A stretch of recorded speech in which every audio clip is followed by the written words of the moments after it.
Bod fi'n gallu deitha fatha plant sy'n fengach na fi bod nhw'n angen gwisgo yn modest i teimlo'n serious yn unrhyw fath o industry.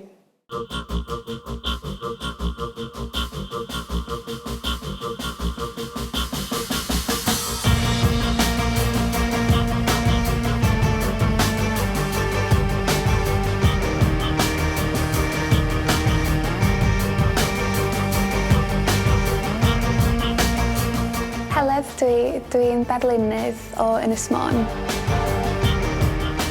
Dwi wedi gwneud tŷ brics a tŷ gwydr i'r arddangosfa yma.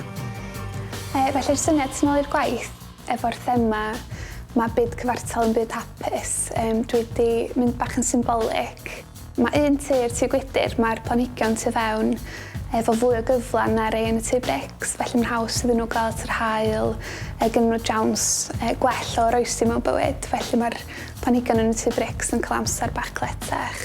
Yn fwy symbolic, mae'n bobl y byd a y cyfleon sgyn ti pan ti'n cael dy eni, achos di pawb ddim yn cael ei genu'n gyfartal.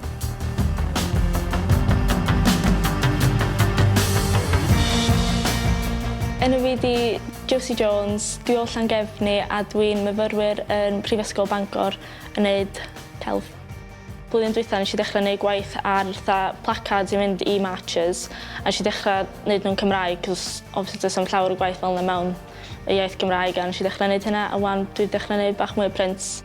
Blwyddyn dwytha nes i cychwyn gwneud gwaith ar female empowerment a dyna sy'n nes i gael fewn i wneud gwaith fel hyn a nes i cychwyn gwneud mwy o waith wedyn ar y climate o'r climate change efo bob dim sydd wedi digwydd a dyna sy'n nes i cychwyn gwneud y signs i fynd i marches a pethau fel yna.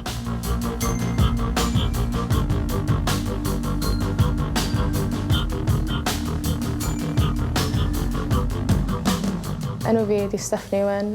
Dwi wedi gwneud 2 ddarn o waith ar gyfer Gŵyl Y Ferch amdan modesty a feminism ydyn nhw. Gwahaniaeth rhwng fatha dynion a merched. Pan o'n i'n fach, o'n i'n teimlo fel bod rhaid i fi wisgo mwy modest os o pobl yn gadael fi lonydd, ond trwy'r gwaith yma dwi'n teimlo bod fi'n gallu deitha fatha plant sy'n fengach na fi bod nhw'n angen gwisgo yn modest i teimlo'n serious yn unrhyw fath o industry.